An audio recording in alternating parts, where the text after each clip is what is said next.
तो जय हिंद दोस्तों, कैसे आप सभी लोग। आई होप कि आप सभी लोग अच्छे होंगे और अपनी प्रिपरेशन कर रहे होंगे एग्ज़ाम की। तो आज हम इस वीडियो में पूरे 50 क्वेश्चन ऑल यूनिट से डिस्कस करेंगे।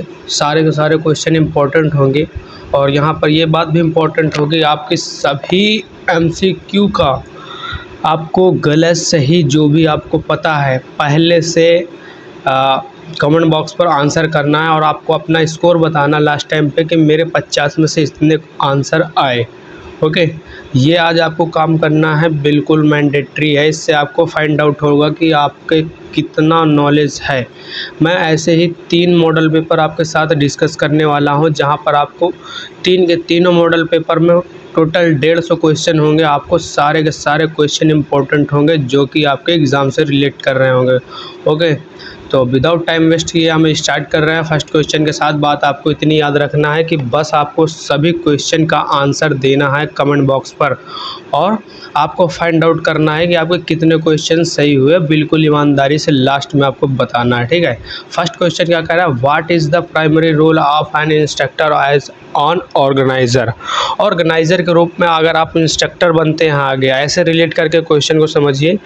तो आपकी प्राथमिक भूमिका मतलब मुख्य भूमिका क्या होगी, ये चीज़ आपको यहाँ पर इस क्वेश्चन के अंदर बताना है और ये क्वेश्चन ये चीज़ पूछ रहा है। तो ठीक है, पूछ रहा है एक ऑर्गेनाइजर के रूप में अनुदेशक की प्राथमिक भूमिका क्या होती है। तो यहाँ पर ऑर्गेनाइजर के रूप में प्राथमिक भूमिका क्या होगी कि कंडक्टिंग ट्रेनिंग प्रोग्राम। प्राथमिक भूमिका यहाँ पर पूछेगा तो पहला क्या होगा, कंडक्टिंग ट्रेनिंग प्रोग्राम, प्रशिक्षण कार्यक्रम आयोजित करना। क्या होगा, प्रशिक्षण कार्यक्रम आयोजित करना।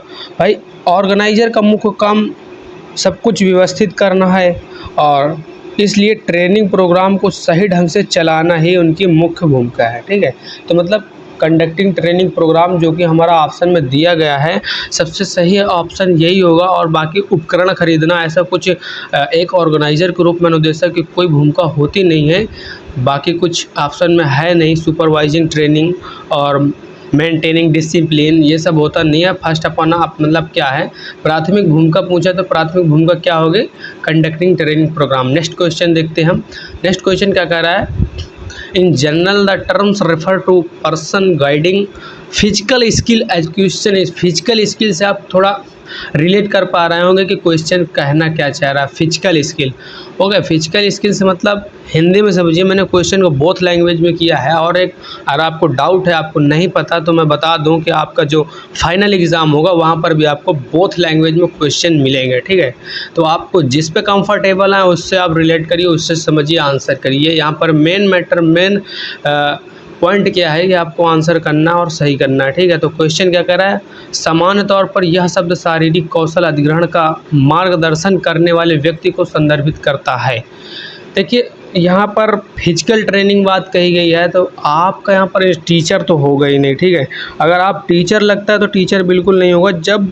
जब भी हमें कोई फिजिकल या एक तरह से कहिए व्यवहारिक स्किल, जैसे एग्जाम्पल पर मैं बताता हूँ, जैसे जिम ट्रेनर होता है या डांसिंग ट्रेनर होता है, तो ये हमें क्या सिखाते हैं, फिजिकल स्किल सिखाते हैं, ठीक है। क्या सिखाते हैं, फिजिकल स्किल सिखाते हैं ये हमें। तो यहाँ पर ये क्या होते हैं, एक तरह से ट्रेनर होते हैं। क्या होते हैं, ट्रेनर होते हैं। ऑप्शन नंबर A2 बिल्कुल सही होगा आपका। यहाँ पर जो हमें फिजिकल स्किल सिखाता है वो क्या होता है, ट्रेनर होता है। ओके, नेक्स्ट क्वेश्चन देखते हैं। नेक्स्ट क्वेश्चन क्या कह रहा है, व्हाट इज़ अ की responsibility of an instructor towards training. जो हमारा इंस्ट्रक्टर है उसका ट्रेनी के प्रति रिस्पॉन्सिबिलिटी, मुख्य रिस्पॉन्सिबिलिटी क्या होगी, की रिस्पॉन्सिबिलिटी क्या होगी।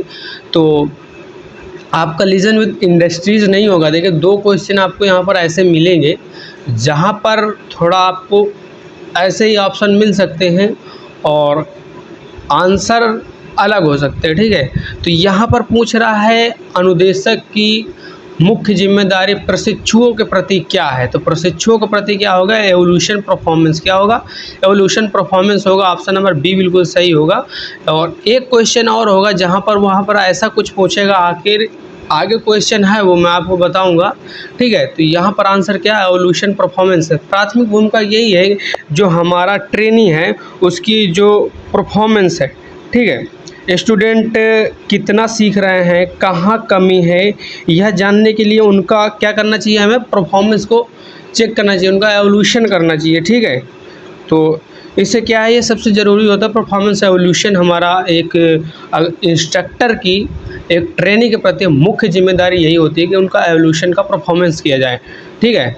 जो परफॉर्मेंस है उनका एवोल्यूशन किया जाए, ठीक है। नेक्स्ट क्वेश्चन क्या कह रहा है, व्हाट इज़ अ साइकोलॉजी डिफाइनस, मनोविज्ञान को किस रूप में परिभाषित किया जाता है। जो हमारा साइकोलॉजी है यूनिट 2 में है, बहुत इम्पोर्टेंट है। अगर क्वेश्चन बनते हैं ज़्यादातर इसी से बनते हैं, ठीक है।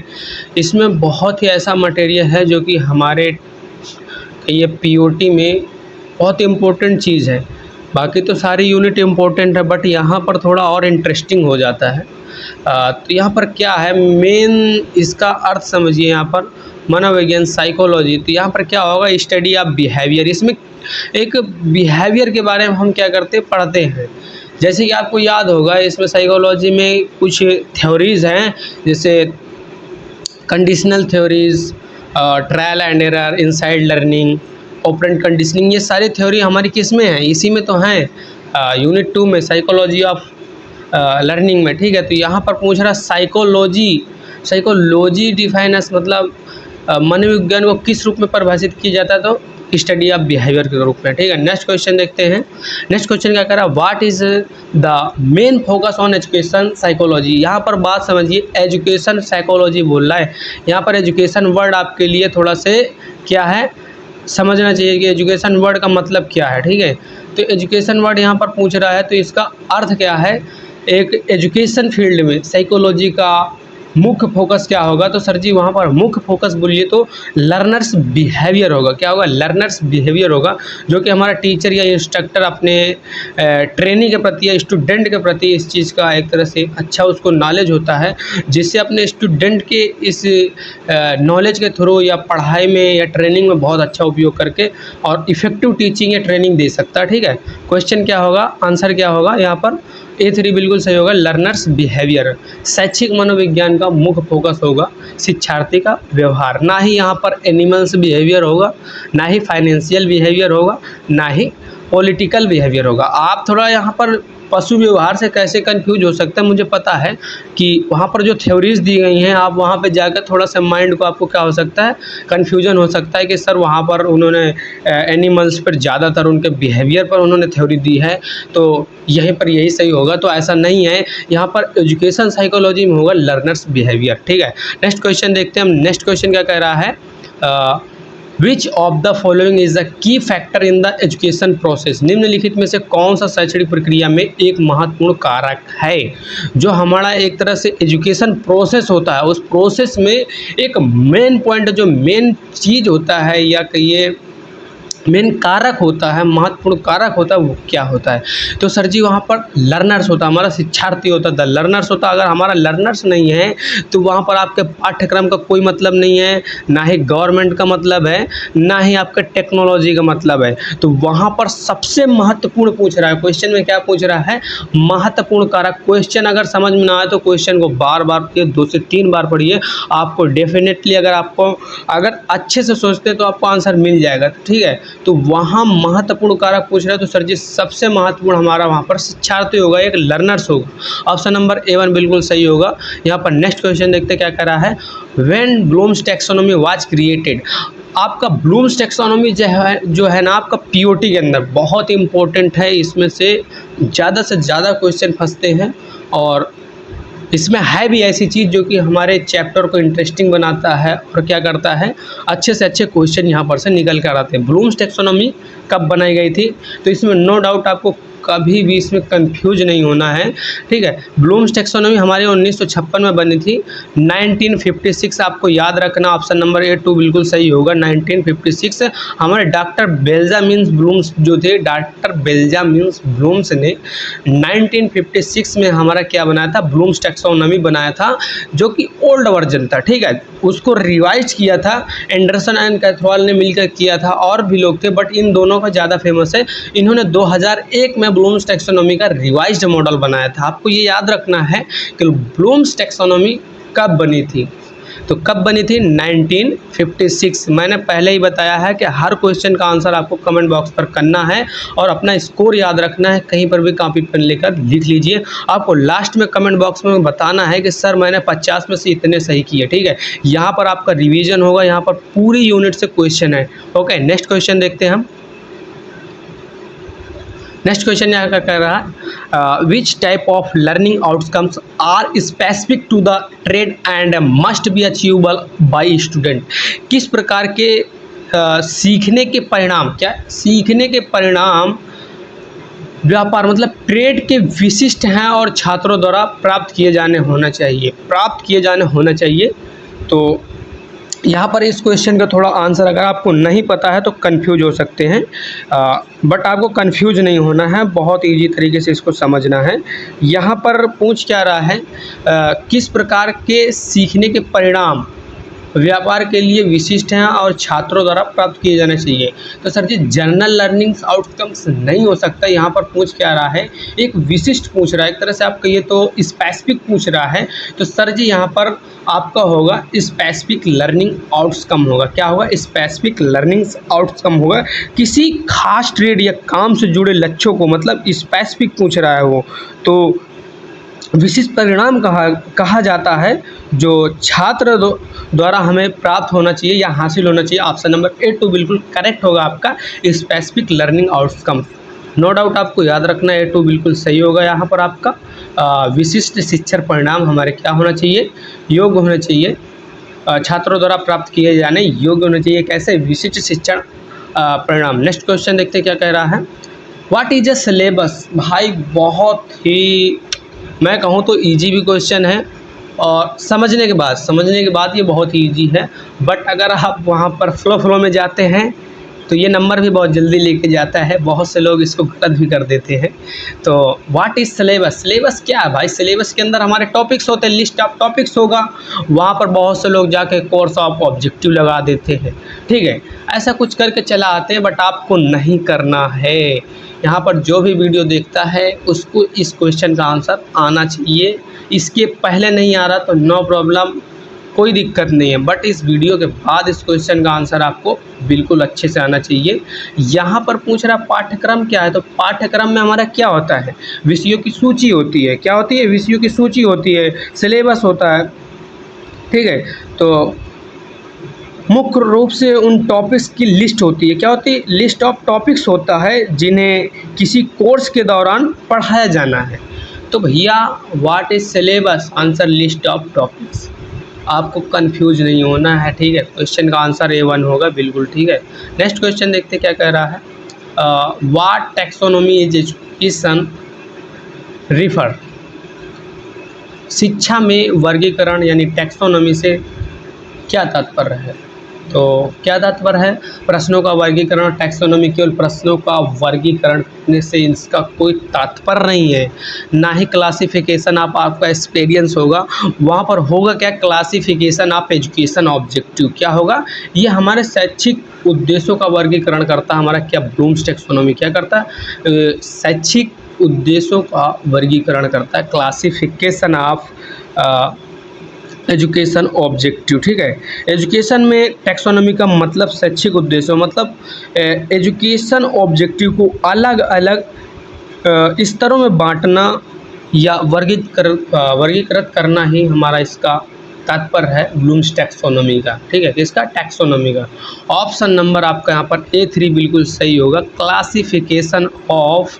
Classification of education objective. Option number A3 बिल्कुल सही होगा। नेक्स्ट क्वेश्चन देखते क्या कर रहा है। What is the term for a set function forming a unique job in organization? किसी संगठन में एक अद्वितीय नौकरी मतलब एक तरह से एक नौकरी बनाने वाले कारणों के समूह को या शब्द को कह लीजिए, बनाने वाले समूह के शब्द के लिए क्या शब्द है? तो उसके लिए क्या शब्द होगा? जॉब डिस्क्रिप्शन किसी भी तरह से नहीं होगा।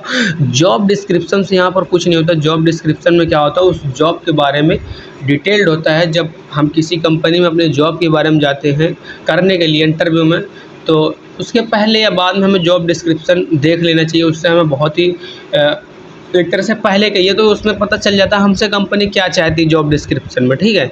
तो बट यहाँ पर पूछ क्या रहा है, किसी संगठन में एक अद्वितीय नौकरी बनाने वाले कार्यों के समूह के लिए क्या शब्द है, तो वहाँ पर ये नहीं होगा। ये उस कंपनी में जो काम हो रहा है उसके जॉब डिस्क्रिप्शन में वो चीज़ होती है। बाकी एक तरह से कहिए एक अद्वितीय नौकरी बनाने वाले कार्यों के लिए वहाँ पर कुछ नहीं होता। बाकी वहाँ पर क्या होता है, जॉब रोल होता है आपका। भैया जॉब रोल क्या है, वहाँ पर ये शब्द जो होता है ना, ये अद्वितीय नौकरी बनाने वाले कार्यों के समूह के लिए एक तरह से शब्द होता है क्या, job role. Option number A3 बिल्कुल सही होगा।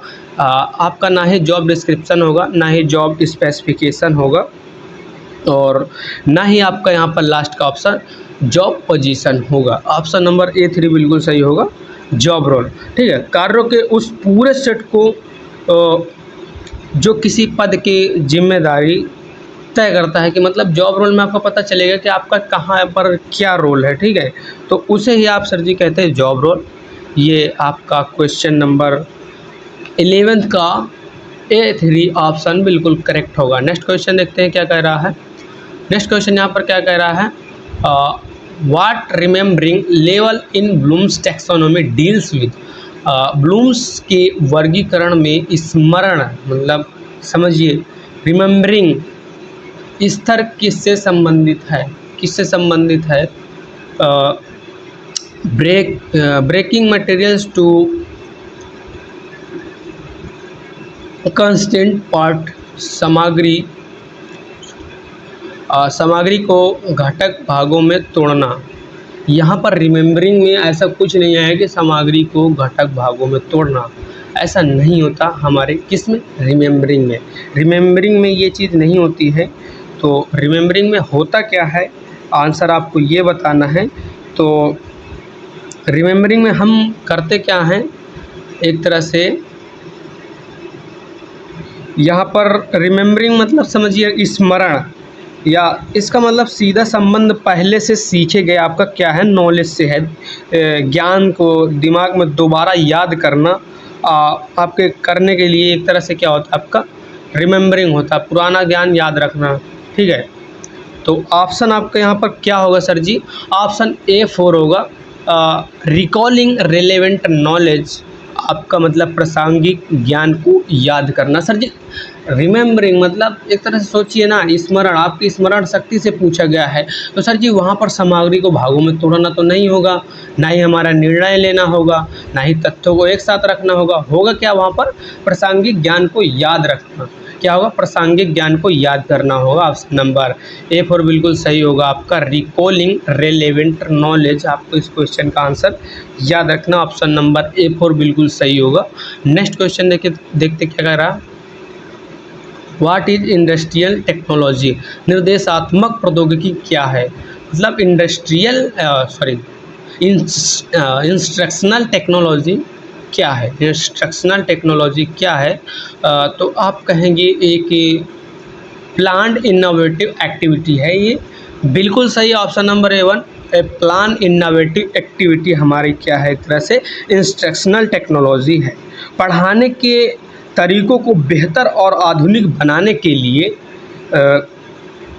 लिए जो प्लानिंग हमारी प्लानिंग के साथ नई एक्टिविटी की क्या की जाती है, प्लानिंग की जाती है इंस्ट्रक्शन टेक्नोलॉजी में, उसे ही हम क्या कहते हैं, इंस्ट्रक्शनल टेक्नोलॉजी कहते हैं। तो ये क्या होगा, एक प्लान इनोवेटिव एक्टिविटी होगी, एक नियोजित अभिनव गतिविधि होगी। ऑप्शन नंबर A1 बिल्कुल सही होगा, याद रखना है इस क्वेश्चन का आंसर, ठीक है। नेक्स्ट क्वेश्चन देखते हैं। ना ही ये एक तरह से वैज्ञानिक विधि है, जो कि ऑप्शन नंबर A2 में आपके लिए डिस्ट्रैक्शन बन के बैठा है, और जो आपका नंबर लेके जाएगा। बट आपका आंसर यहाँ पर करेक्ट होगा A1, ए प्लान इनोवेटिव एक्टिविटी, ठीक है। नेक्स्ट क्वेश्चन देखते हैं। नेक्स्ट क्वेश्चन क्या कह रहा है, why is technology considered as a product in industrial technology.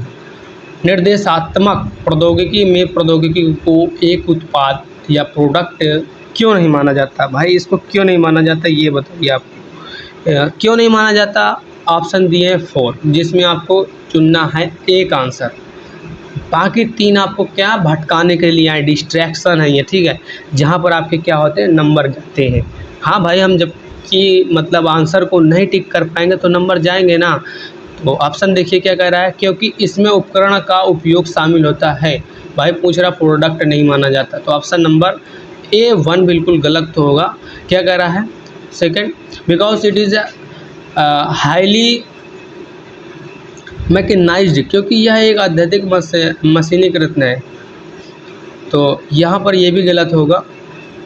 ये क्या कह रहा है, क्योंकि यह ज्ञान सिद्धांतों को लागू करता है, ज्ञान सिद्धांतों को लागू करता है। तो यहाँ पर एक उत्पाद क्यों नहीं क्यों माना जाता है, ये चीज़ पूछ रहा है। एक प्रोडक्ट क्यों माना जाता है, तो ये भी नहीं होगा। ये होगा आंसर क्या, because it is not a process. क्या है यह, क्योंकि यह एक प्रक्रिया नहीं है। क्या है, क्योंकि यह एक प्रक्रिया नहीं है भाई, ये एक प्रक्रिया नहीं है। ऑप्शन नंबर A4 बिल्कुल सही होगा इस क्वेश्चन के according, because it is not a process. ठीक है, यह तकनीकी को सीधे तौर पर इस्तेमाल होने वाले एक हार्डवेयर साधन जैसे समझिए, जैसे प्रोडक्ट या कंप्यूटर के रूप में देखा जाता है, ना कि किसी सिखाने की प्रक्रिया या प्रोसेस के रूप में। ठीक है, तो ऑप्शन नंबर A4 बिल्कुल सही होगा, क्योंकि यह एक प्रक्रिया नहीं है। हाँ, ऑप्शन नंबर A4 बिल्कुल सही होगा। नेक्स्ट क्वेश्चन देखते क्या कह रहा है, which phase involve the integration of media in teaching learning sequence. किस चरण में शिक्षण अधिगम अनुक्रम में मीडिया का एकीकरण शामिल है। मीडिया का एकीकरण मतलब आपका ये teaching learning sequence, media and teaching learning sequence किस में शामिल है, डेवलपमेंट में आपका नहीं होगा। ठीक है, डेवलपमेंट में आपका नहीं होगा कि आपका मीडिया का एकीकरण शामिल हो। मीडिया का एकीकरण शामिल है किस में शामिल है, तो आपका एवोल्यूशन में भी नहीं होता। एवोल्यूशन में भी आपका एक तरह से कहिए मीडिया का एकीकरण शामिल नहीं होता, बट समरी में होता है। समरी में आपका क्या होता है, मीडिया का एकीकरण शामिल होता है किसमें, समरी में। समरी में आपका ये चीज़ शामिल होता है। ठीक है, समरी मतलब एक तरह से चैप्टर या लेसन के अंत में समरी देते समय आप क्या करते हैं, समरी देते समय ऑडियो वीडियो या मीडिया का उपयोग करके सीखी गई चीज़ों का एक साथ पक्का किया जाता है। किस में किया जाता है सर, ये समरी में किया जाता है। ऑप्शन नंबर A3 बिल्कुल सही होगा, समरी। किस चरण में शिक्षण अधिगम अनुक्रम में मीडिया का एकीकरण शामिल है, तो सर जी समरी में शामिल है। ठीक है, समरी में हम लास्ट में सबको शामिल करते हैं। ऑप्शन नंबर A3 बिल्कुल सही होगा। क्वेश्चन देखिए अच्छे से आंसर करिए। नेक्स्ट क्वेश्चन देखते हैं। नेक्स्ट क्वेश्चन क्या कह रहा है, what is Vim stand for. Vim का फुल फॉर्म आपसे मैं कहूँ तो 90% पूछा जा सकता है, या कहिए विम से क्वेश्चन पूछा जा सकता है। ठीक है, विम से क्वेश्चन तो मान लीजिए 95%, ठीक है, पूछा जा सकता है। आपसे फुल फॉर्म पूछा जा सकता है। इसके पार्ट जो अंदर हैं, टीचिंग मटेरियल, लर्निंग मटेरियल, वहाँ पर से क्वेश्चन बन सकता है। बाकी इसमें मैंने विम के क्वेश्चन काफ़ी शामिल किए जो इम्पोर्टेंट हैं। क्या कह रहा है क्वेश्चन, विम का फुल फॉर्म बताइए। तो विम का फुल फॉर्म आपको याद रखना है। यहाँ पर मेन खेल आपका, मेन थॉट आपका जो माइंड काम करना है, वहाँ पर आपको मीनिंग से देखना है कि सर जी मीनिंग्स क्या कह रहे हैं। यहाँ पर आपको मीनिंग से देखना है। मीनिंग से आपके क्या करती हैं, नंबर कटा के चली जाती है। ठीक है, क्या करती है, काट के चली जाती है। तो देखिए क्या कह रहा है, पहले तो आप याद रखिए विम में जो एम का मतलब होता है, एक एक वर्ड का याद रखना। एम का मतलब आपका मीडिया कहीं पर नहीं होता। तो सर जी पहले ही आप ऑप्शन A और 2 को मतलब A1 और A2 को गलत कर दिए। इन दोनों में क्या लास्ट में दिया, मीडिया दिया था। मीडिया हमारे विम में एम का मतलब मीडिया नहीं होता, मटेरियल होता है। इन दोनों में मटेरियल है और रिटन भी है। ठीक है, तो आप थोड़ा सा इनमें कंफ्यूज हो सकते हैं, बट आपको ये दोनों वर्ड क्या कर रहे हैं, कंफ्यूज कर रहे हैं। इनमें समझिए इनका क्या मतलब है। ठीक है, तो ये क्या कह रहा है, इंस्टीट्यूशनल। भैया इंस्टीट्यूशनल नहीं है, आई का मतलब इंस्टीट्यूशनल नहीं है, बट क्या है वहाँ पर, इंस्ट्रक्शनल है। क्या इंस्ट्रक्शनल है, क्या है, रिटन इंस्ट्रक्शनल मटेरियल है। क्या है, रिटन इंस्ट्रक्शनल मटेरियल है। ऑप्शन नंबर A4 बिल्कुल सही होगा। आपको एकदम में कहिए कॉन्सेंट्रेट होकर ऐसे क्वेश्चन को क्या करना है, हल करना है। ऑप्शन नंबर A4 बिल्कुल सही होगा आपका, रिटन इंस्ट्रक्शनल मटेरियल। देखिए ऊपर के दो क्वेश्चन तो आपको बिल्कुल ईजी से ऑप्शन पता चल जाएंगे कि हाँ ये गलत है, बट आप जल्द में A3 में जाकर फंस सकते हैं, ठीक है। तो वहाँ पर अच्छे से पढ़ना, यहाँ पर मीनिंग का खेल होता है, वर्ड का खेल होता है, थोड़ा सा मीनिंग चेंज कर देता है, बट वहाँ पर कंफ्यूज हो जाते हैं और MCQ गलत कर देते हैं। नेक्स्ट क्वेश्चन देखते हैं क्या कह रहा है। नेक्स्ट क्वेश्चन क्या कह रहा है, which among the following is a teaching material. इनमें से कौन सा टीचिंग मटेरियल है। मैंने अभी आपसे बोला था ना विम से क्वेश्चन फंसेंगे ज़्यादा से ज़्यादा, तो विम में पूछ रहा टीचिंग मटेरियल इन 4 ऑप्शन में से कौन सा है। तो निम्नलिखित में से कौन सी शिक्षण सामग्री है। शिक्षण सामग्री मतलब एक तरह से teaching material. Teaching material means आप समझिए, रिलेट करिए कि जो हमारा टीचर होता है, इंस्ट्रक्टर होता, वो यूज करता है, उसकी सामग्री कौन सी है। तो सर जी वहाँ पर लेसन प्लान होगा, नो डाउट होगा। 2 ही होते हैं, आपसे 2 ही पूछ सकता है, या तो वहाँ पर लेसन प्लान दे देगा या तो वहाँ पर डेमोस्ट्रेशन प्लान देगा। बाकी जितनी सीट हैं वो सारी की सारी क्या है, लर्निंग मटेरियल्स हैं। आप कभी कंफ्यूज नहीं होना, वहाँ पर डेमोस्ट्रेशन प्लान आपका टीचिंग मटेरियल होता है और क्या होता है, लेसन प्लान टीचिंग मटेरियल होता है। बाकी सारी क्या होती हैं, लर्निंग मटेरियल्स होती है। ऑप्शन नंबर A1 बिल्कुल सही होगा, आपको इसमें कोई डाउट नहीं होना चाहिए, ठीक है, कि आपका यहाँ पर टीचिंग मटेरियल क्या है, लर्निंग मटेरियल क्या है। लेसन प्लान आपका क्या है, लेसन प्लान एक आपका क्या है, अनुदेशक द्वारा बनाया जाता है आपने यूज के लिए, ठीक, अनुदेशक ही बनाता है, ये भी याद रखना। तैयारी के लिए इस्तेमाल किए जाने वाला आपका क्या है, एक तरह से मेन आपके टीचिंग मटेरियल है क्या, लेसन प्लान। लेसन प्लान बनाता कौन है, आपका इंस्ट्रक्टर बनाता है। कौन बनाता है, इंस्ट्रक्टर बनाता है। और इन्फॉर्मेशन सीट भी आपकी जितनी भी सीट है वो भी कौन बनाता है, इंस्ट्रक्टर ही बनाता है। बट अपने लिए मतलब उसकी यूज के लिए जो होती है टीचिंग मटेरियल होता है, जो लेसन प्लान होता है, डेमोस्ट्रेशन प्लान होता है, नो डाउट आपको याद रखना है। नेक्स्ट क्वेश्चन देखते हैं। नेक्स्ट क्वेश्चन क्या कर रहा है, which among the following is a learning material. Learning material मैंने क्या, बैक टू बैक क्वेश्चन आ गया यहाँ पर, लर्निंग मटेरियल टीचिंग मटेरियल से थोड़ा से बस चेंज है। देखिए यहाँ पर लर्निंग है, वहाँ पर क्या टीचिंग है। इन 2 वर्ड में खेल है, जो जल्दी में करेगा यहाँ पर फंस के चला जाएगा, क्वेश्चन गलत करके चला जाएगा। लर्निंग मटेरियल पूछ रहा है, लर्निंग मटेरियल, ठीक है। लर्निंग मटेरियल मैंने इससे पहले आपसे बताया, डेमोस्ट्रेशन प्लान और लेसन प्लान के अलावा जितनी सीटें हैं वो सभी क्या है, लर्निंग मटेरियल है। क्या है, लर्निंग मटेरियल है। और टीचिंग मटेरियल क्या है, लेसन प्लान, डेमोस्ट्रेशन प्लान, ठीक है। तो यहाँ पर पूछ क्या रहा है आपसे, लर्निंग मटेरियल क्या है, तो लेसन प्लान नहीं होगा। मैंने इसके पहले इसका आंसर आपको बता दिया, तो ये गलत नहीं होना चाहिए। इन्फॉर्मेशन सीट आपकी बिल्कुल क्या है, लर्निंग मटेरियल क्या है, इन्फॉर्मेशन सीट बिल्कुल सही है। ऑप्शन नंबर A2 बिल्कुल सही है, लर्निंग मटेरियल है आपका इन्फॉर्मेशन सीट। और क्या है, ये लेसन प्लान और क्या, डेमोस्ट्रेशन प्लान, ये दोनों क्या है आपके टीचिंग मटेरियल है। क्या है, टीचिंग मटेरियल है।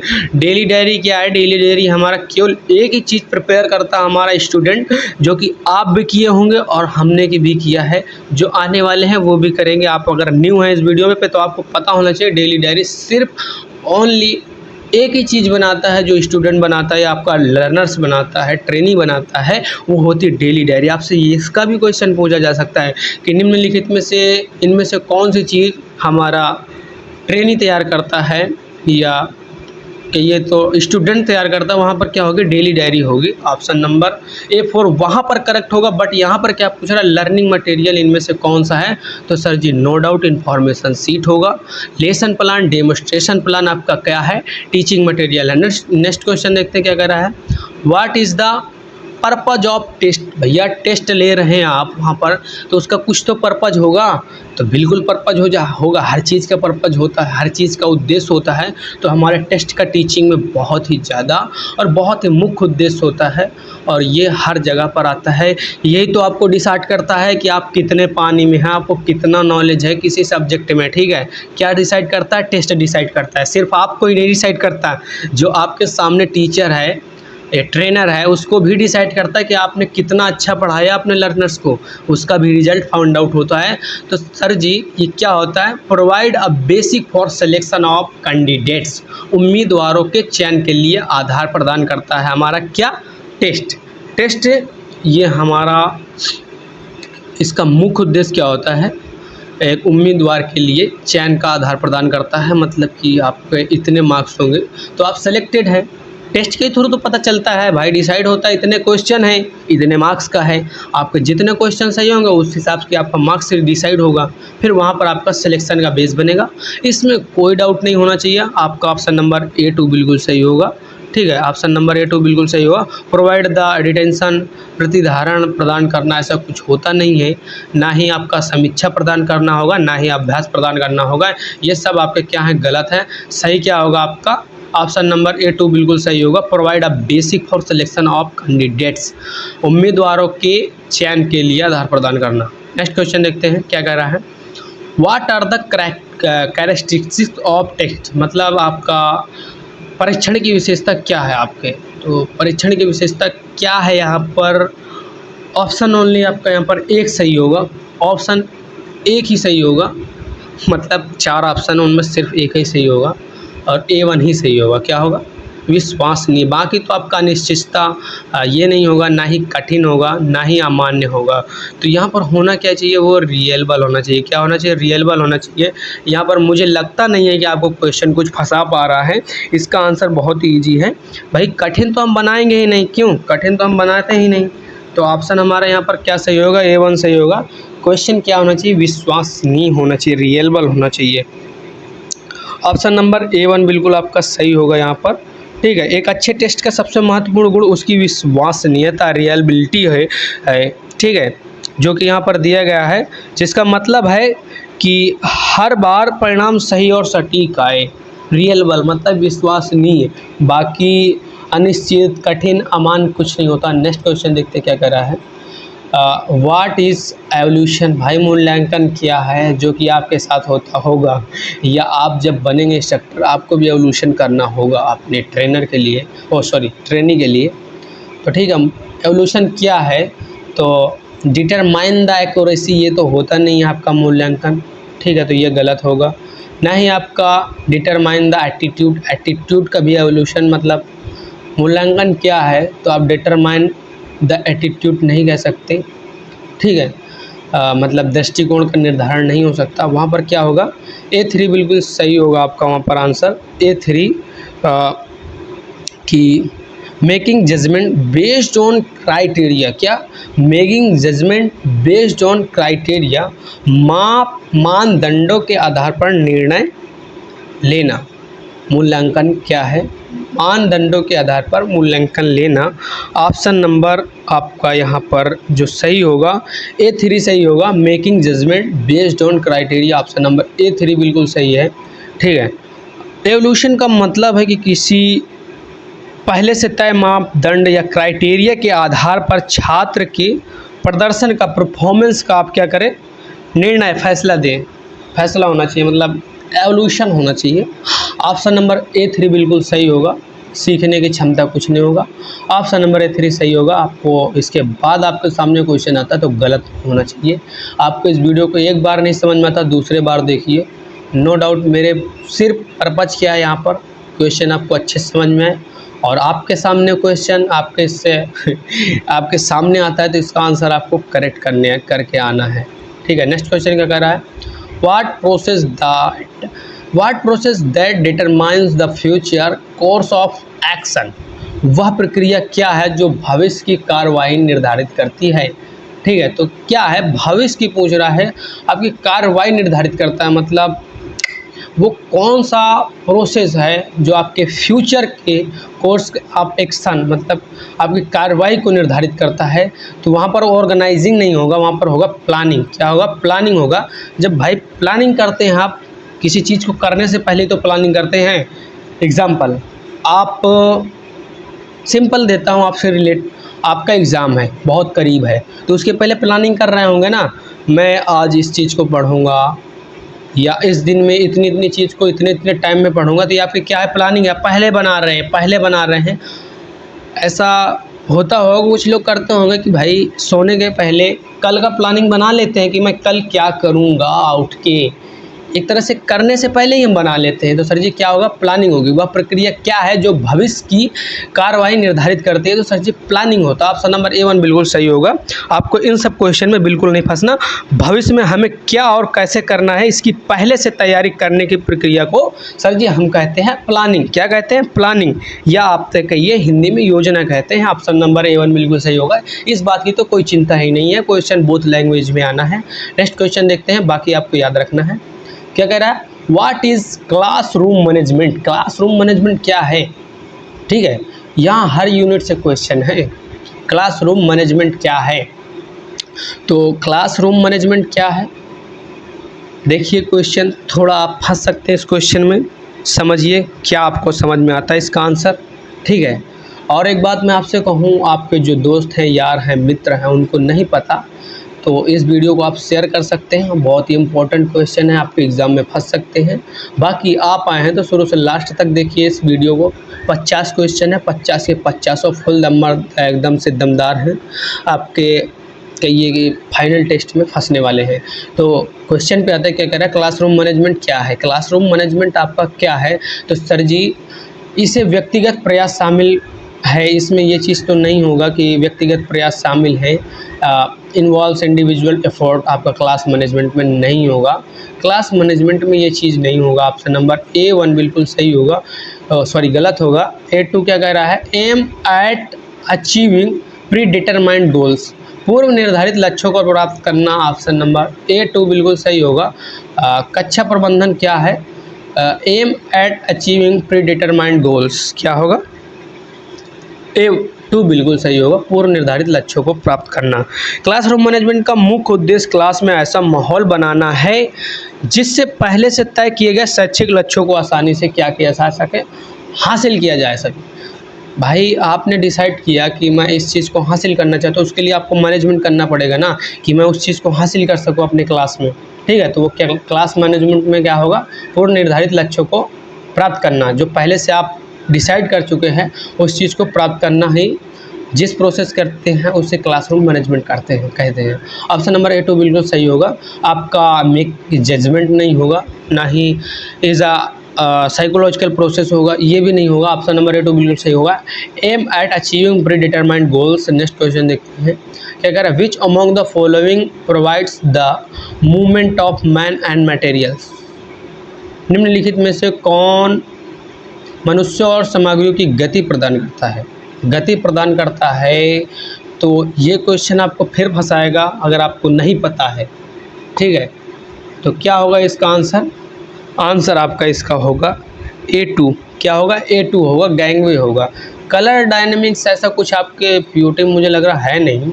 अगर आप पढ़े हैं, नहीं पढ़े तो यहाँ पर कुछ ऐसा लॉजिक नहीं है, बट यहाँ पर आपको करेक्ट आंसर को फाइंड आउट करना है, तो गैंगवे होगा। ऑप्शन नंबर A2 बिल्कुल सही होगा। यहाँ पर गैंगवे होगा बिल्कुल सही।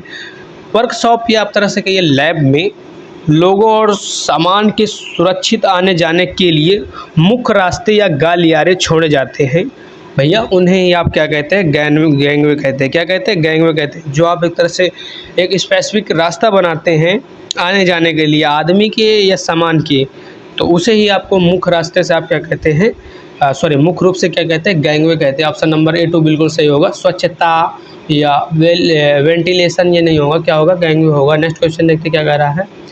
What is a counselling? Counselling क्या है? काउंसलिंग क्या है, ये क्वेश्चन आएगा। ठीक है, ये क्वेश्चन आएगा 95%। 100% तो किसी भी चीज़ की क्या है, जिम्मेदारी नहीं होती, या उम्मीद कहिए 90% मैं कह सकता हूँ, या 95%। What is a counselling? Counselling क्या है, ये आपसे पूछा जा सकता है। तो नो डाउट आपको वहाँ पर, क्योंकि इसके पहले आप पढ़ रहे ना है, तो इसका आंसर आपको याद होना चाहिए। प्रोवाइड ऑफ प्रोफेशनल असिस्टेंट्स, क्या होगा? व्यावसायिक सहायता प्रदान करना आपकी क्या है? काउंसलिंग है। क्या है? काउंसलिंग है। तो ऑप्शन नंबर A1 बिल्कुल सही होगा। भावनात्मक लगाव आपका काउंसलिंग का काउंसलिंग नहीं है, ना ही कौशल प्रदान करना है, ना ही मूल्यों को बढ़ावा देना है, बट वहाँ पर है क्या चीज़? Provision of professional assistants. क्या होगा? प्रोविज़न ऑफ प्रोफेशनल असिस्टेंट, व्यावसायिक सहायता प्रदान करना। ऑप्शन नंबर A1 बिल्कुल सही होगा आपका यहाँ पर। ठीक है, क्या होगा, प्रोविज़न ऑफ प्रोफेशनल असिस्टेंट, व्यवसायिक सहायता प्रदान करना, यहाँ पर बिल्कुल सही होगा। काउंसलिंग एक तरह से कहिए एक प्रक्रिया है आपकी, एक प्रोसेस है जिसमें किसी एक्सपर्ट द्वारा किसी व्यक्ति की समस्याओं को दूर करने के लिए आपकी क्या होती है, प्रोफेशनल मदद दी जाती है या गाइडेंस दी जाती है। कौन देता है, वो काउंसलिंग में होता है। काउंसलिंग क्या है, provision of professional assistants. Option number A1 बिल्कुल सही होगा। नेक्स्ट क्वेश्चन देखते हैं क्या कह रहा है, व्हाट डज काउंसलिंग इन्वॉल्व्स। परामर्श में क्या शामिल है, सलाह देना, प्रोवाइडिंग एडवाइस, तो नहीं, ये नहीं है, केवल guidance in resolving personal problem, व्यक्तिगत समस्याओं के समाधान में मार्गदर्शन। ऑप्शन A2 बिल्कुल सही होगा, guidance in resolving personal problems. Option number A2 बिल्कुल सही होगा।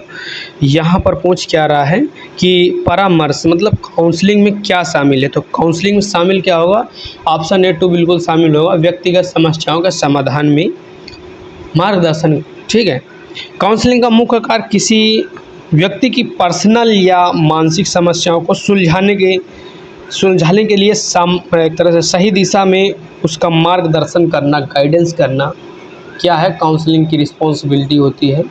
तो ऑप्शन नंबर A2 बिल्कुल सही होगा। सलाह देना, केवल सलाह देना नहीं होगा।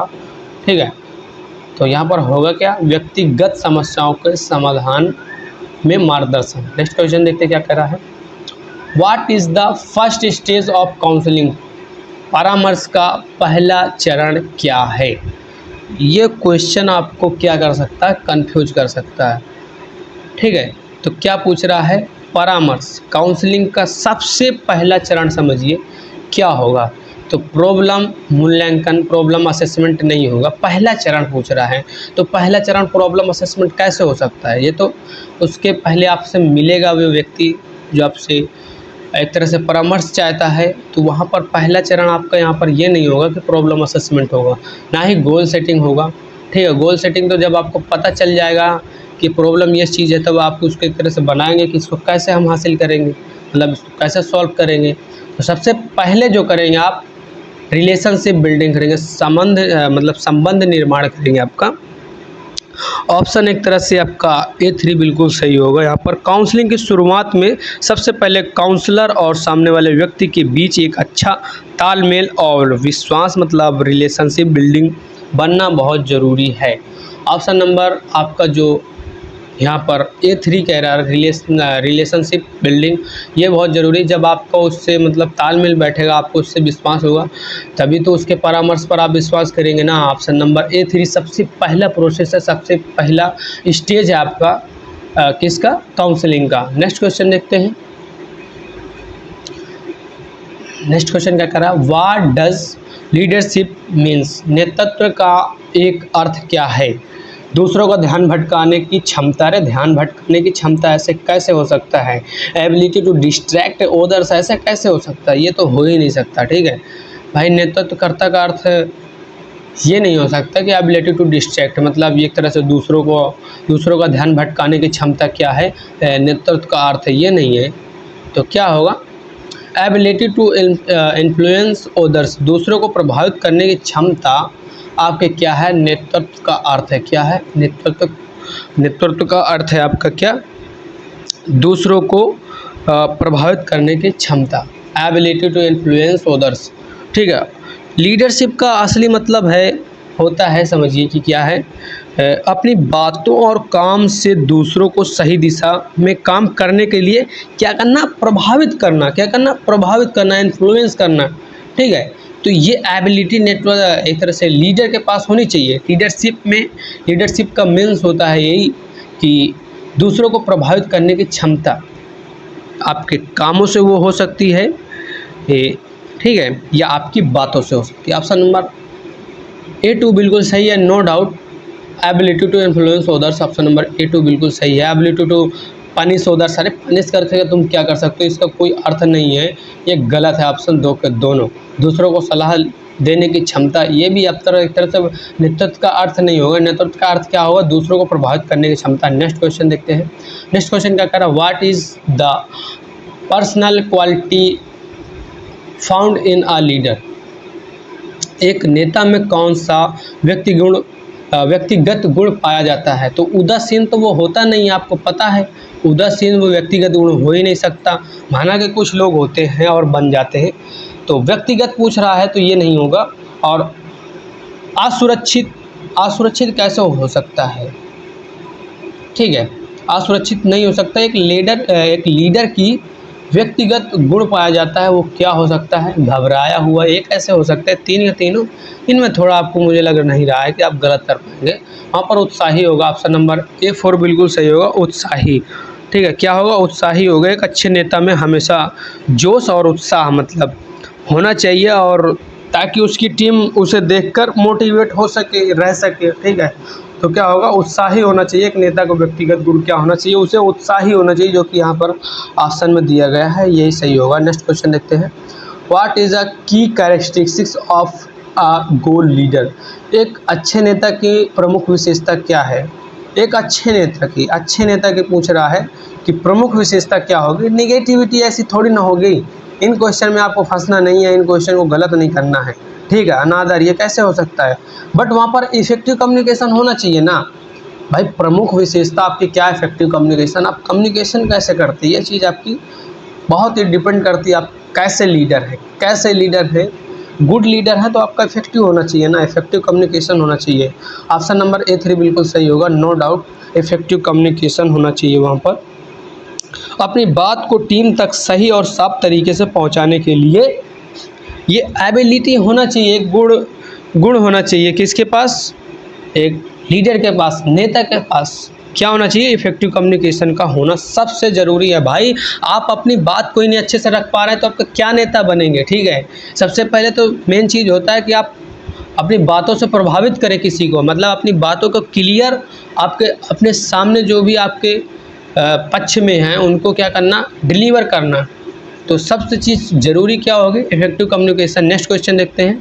नेक्स्ट क्वेश्चन क्या कह रहा है, what is a CAL, CAL का फुल फॉर्म पूछा गया यहाँ पर। CAL का फुल फॉर्म क्या होगा, तो देखिए यहाँ पर ये दोनों ऑप्शन आपको कोई छेड़छाड़ नहीं कर पाएंगे। कंप्यूटर एप्लीकेशन यहाँ पर होता ही नहीं, वहाँ पर एप्लीकेशन नहीं होता, बट एडेड होता है जो कि दोनों में दिया गया है, कंप्यूटर भी दिया गया है, ठीक है, एडेड भी, दोनों ऑप्शन में दिया गया है। बट यहाँ पर लर्निंग दिया गया है और यहाँ पे क्या दिया गया है, लिसनिंग दिया गया है। इन दोनों में फंस सकते हैं आप। तो सर जी लिसनिंग नहीं होता, क्या होता, कंप्यूटर एडेड लर्निंग होता है। क्या होता है, कंप्यूटर एडेड लर्निंग होता है, कंप्यूटर सहायता प्राप्त शिक्षण।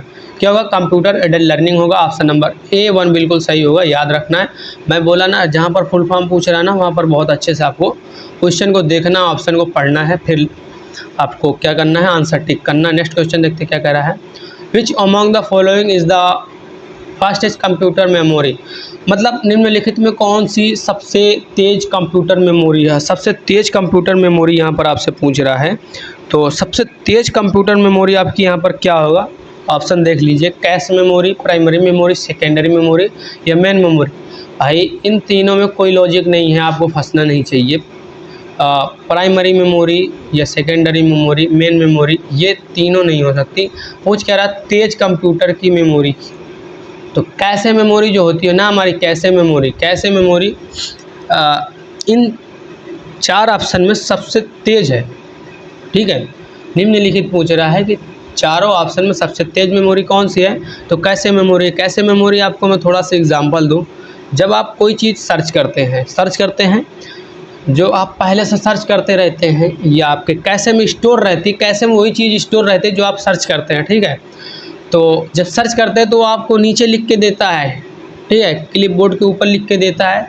तो किसका काम है, कैसे मेमोरी का काम है, बहुत फास्ट होती है।